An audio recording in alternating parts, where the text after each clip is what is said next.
Entre a lei e o fora da lei, o nascimento de uma lenda. No coração da América rural do século XIX, entre bosques úmidos e colinas suaves do Missouri, nasceu em 21 de novembro de 1860 um garoto que carregaria ao longo da vida o peso de uma reputação mais pesada do que qualquer fardo de sela. Tom Horn, filho de Thomas S. Horn Sr. e Mary Ann Marisha Miller. Thomas Horn Jr. veio ao mundo em uma época de tensão crescente nos Estados Unidos, apenas um ano antes da eclosão da Guerra Civil. Era o quinto de 12 filhos, criado em uma fazenda simples no condado de Scotland, onde a vida era dura e o trabalho incessante. A infância de Horn foi marcada por desafios que moldariam seu temperamento para sempre. Seu pai, um homem austero e de pulso firme, via na disciplina um valor inegociável. Não havia espaço para fragilidade, em um lar onde todos precisavam trabalhar para garantir a subsistência. A mãe, embora mais afetuosa, era consumida pelas demandas de criar uma dúzia de filhos em tempos difíceis. Não havia tempo para sonhos infantis, apenas para sobrevivência. Tom, ainda menino, demonstrava algo incomum: uma habilidade natural para entender os animais, especialmente cavalos, e um faro quase instintivo para rastrear movimentos na natureza. Ele observava pegadas, notava marcas em árvores, escutava o silêncio como se ele dissesse algo. Na adolescência, esses talentos começaram a se destacar, mas a rigidez da vida familiar, somada a episódios de violência doméstica, empurrou Horn para fora de casa cedo demais. Com pouco mais de 14 anos, o jovem abandonou o lar e iniciou uma jornada solitária rumo ao oeste. Era a época da expansão americana, das terras ainda inexploradas por brancos, das caravanas, dos conflitos com indígenas, dos trilhos de trem sendo estendidos como promessas de uma nova ordem. Era também a era da brutalidade, e Tom, com seu olhar atento e espírito inquieto, logo se encontraria no centro disso tudo. Horn vagou por um tempo, pegando trabalhos de fazenda, transportando gado, aprendendo a cuidar de cavalos, mas foi sua entrada como batedor civil, nas campanhas militares contra os povos indígenas, que mudou sua vida. Contratado pelo exército dos Issaquah, atuou como rastreador nas guerras Apache. Naquela época, a fronteira sudoeste dos Issaquah era cenário de embates sangrentos entre colonos brancos, o governo federal e as tribos indígenas que tentavam resistir à destruição de seus modos de vida. Foi ali que Tom Horn ganhou respeito e temor. Trabalhou sob o comando de Al Sieber, o lendário chefe dos batedores do exército, e não demorou para provar seu valor. Horn tinha um dom inegável para ler o terreno, para decifrar os sinais mais sutis deixados pelos que fugiam. E isso fazia dele uma arma letal. Ele sabia seguir, emboscar, prever movimentos. Era implacável, preciso, frio. Um homem de poucas palavras, mas de ação certeira.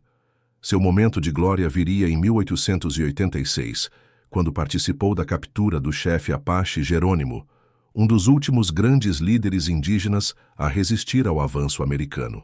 Horn serviu como intérprete e mediador durante as negociações, utilizando sua fluência na língua Apache, algo raro entre os brancos da época. A rendição de Jerônimo simbolizou para muitos o fim das grandes guerras indígenas. Para Horn, era apenas o começo de uma vida de reputação construída em campos de batalha invisíveis, mas algo mais crescia dentro dele.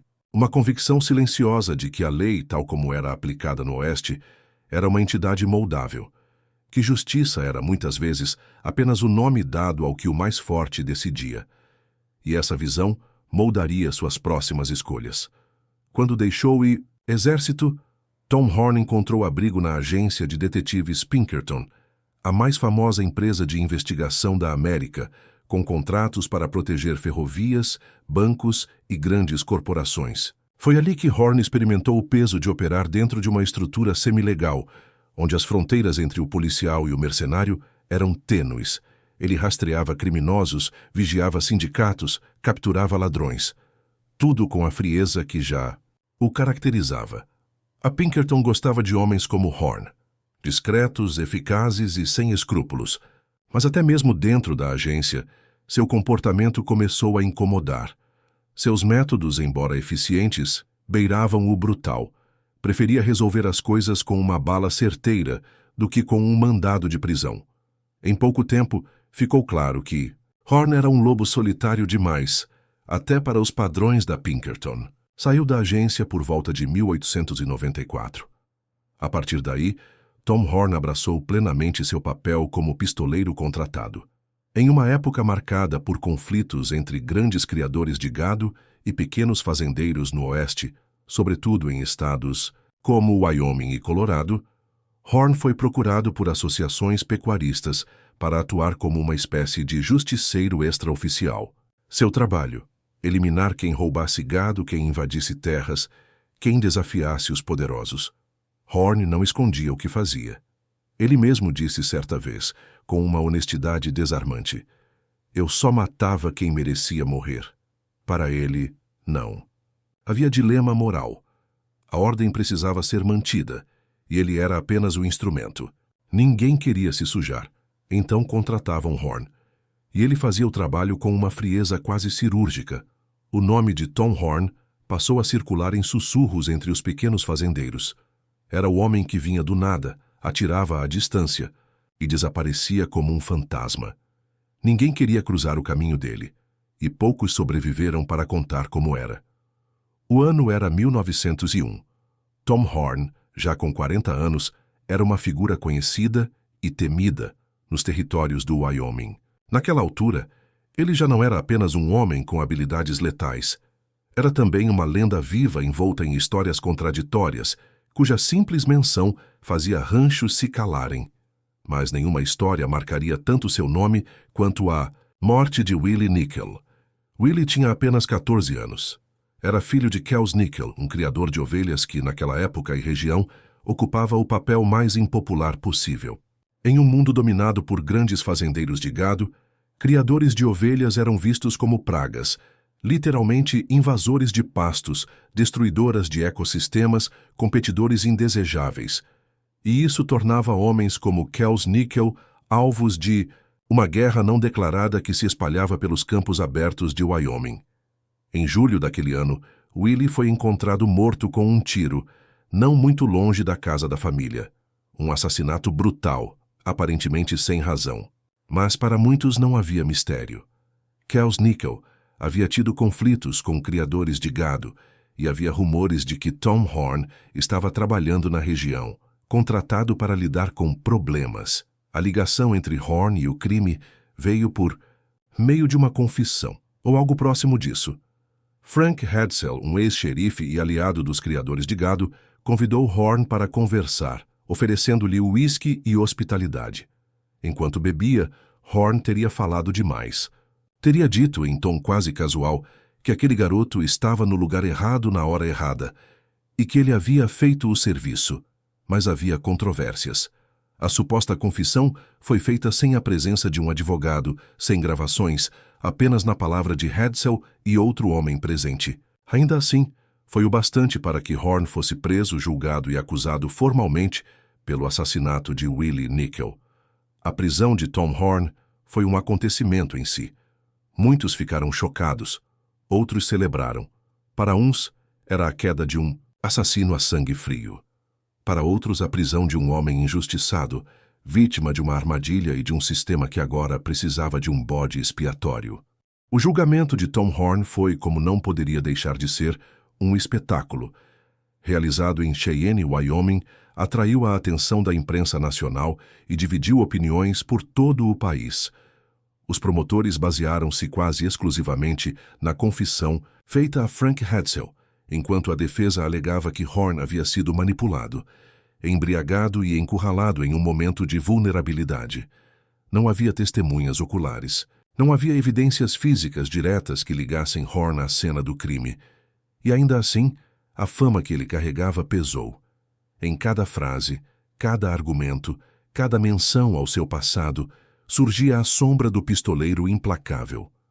Para o júri, o cinturicento homem no banco dos réus não era só um suspeito. Era o executor de tantos outros casos sem solução. Era o símbolo da violência, que assolava a fronteira.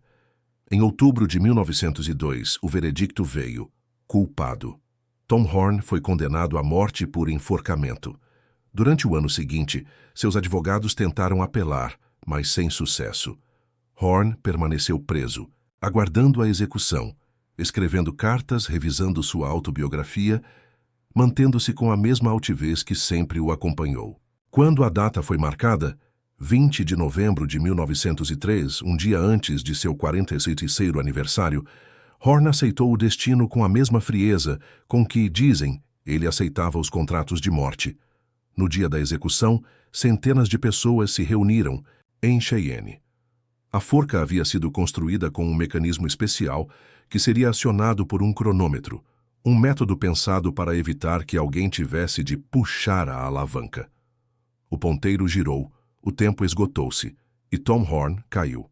Morreu em silêncio, como viveu. Para uns, justiça havia sido feita. Para outros, foi a execução de um inocente, ou no mínimo de um homem julgado mais por sua reputação do que pelos fatos. Anos depois da morte de Tom Horn, sua figura continuou viva na cultura americana.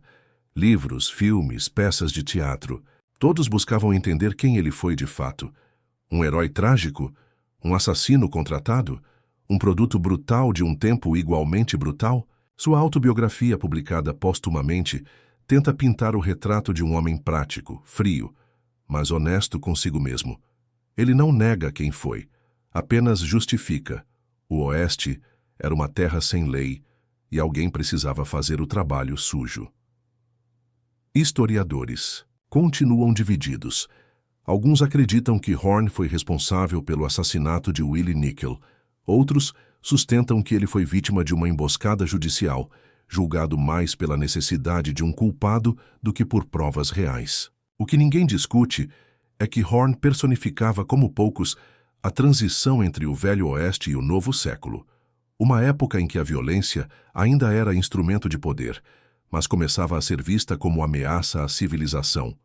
Horn, em vida, acreditava que seu trabalho ajudava a manter a ordem, e talvez para os poderosos que o contratavam, ajudasse mesmo. Mas o preço foi alto.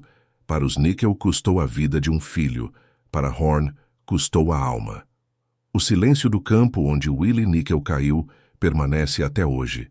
A casa da família já não existe. O terreno foi absorvido pela vastidão das planícies do Wyoming. Mas como todos os lugares marcados pela violência, há um resíduo, algo que o tempo não consegue apagar. Lá no vento que sopra pelas montanhas, ainda paira a dúvida. Tom Horn foi culpado, ou foi apenas mais uma vítima de um tempo que matava de tantas formas? O que se sabe com certeza é que Horn representou um dos últimos capítulos de um Oeste que se desfazia. Nos anos seguintes à sua morte, o avanço das leis federais, da vigilância institucional e das cidades em expansão deixou pouco espaço para homens como ele.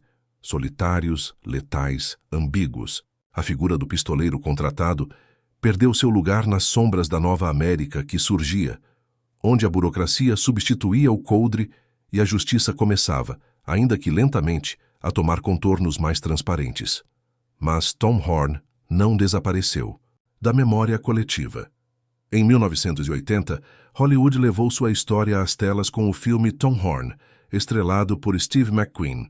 A obra, embora dramatizada, reacendeu o interesse pelo caso, em parte porque Horn continua sendo uma figura fascinante, ao mesmo tempo real e mitológica, concreta e simbólica.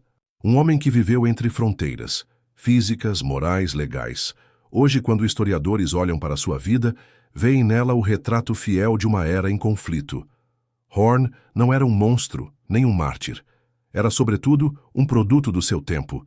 Um tempo em que o Estado se consolidava pela força, e onde a justiça ainda caminhava nas botas sujas dos homens que decidiam quem vivia e quem morria. Há quem diga que Horn foi eficiente, que sua atuação salvou fazendas, afastou ladrões, preservou a ordem. Mas também há quem lembre que ele agia sem tribunal, sem apelação, sem segunda chance. E se ele não matou Willie Nickel, quantos outros ele matou, com ou sem razão, ao longo da vida? A pergunta final talvez não seja se Tom Horn foi culpado, mas se era possível ser inocente no Oeste em que ele viveu.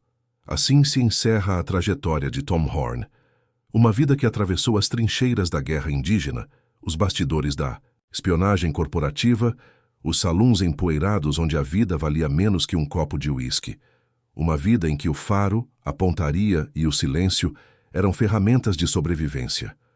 O homem que começou como batedor tornou-se detetive, virou pistoleiro e terminou como condenado à forca, nos deixa um legado incômodo. Não apenas porque viveu perigosamente, mas porque expõe as rachaduras de uma sociedade que fingia ser civilizada enquanto terceirizava a barbárie. Tom Horn morreu em 1903. Mas o mito, a dúvida e o eco do seu nome ainda ressoam, porque alguns fantasmas, principalmente os que carregam um revólver e um passado mal resolvido, não descansam facilmente.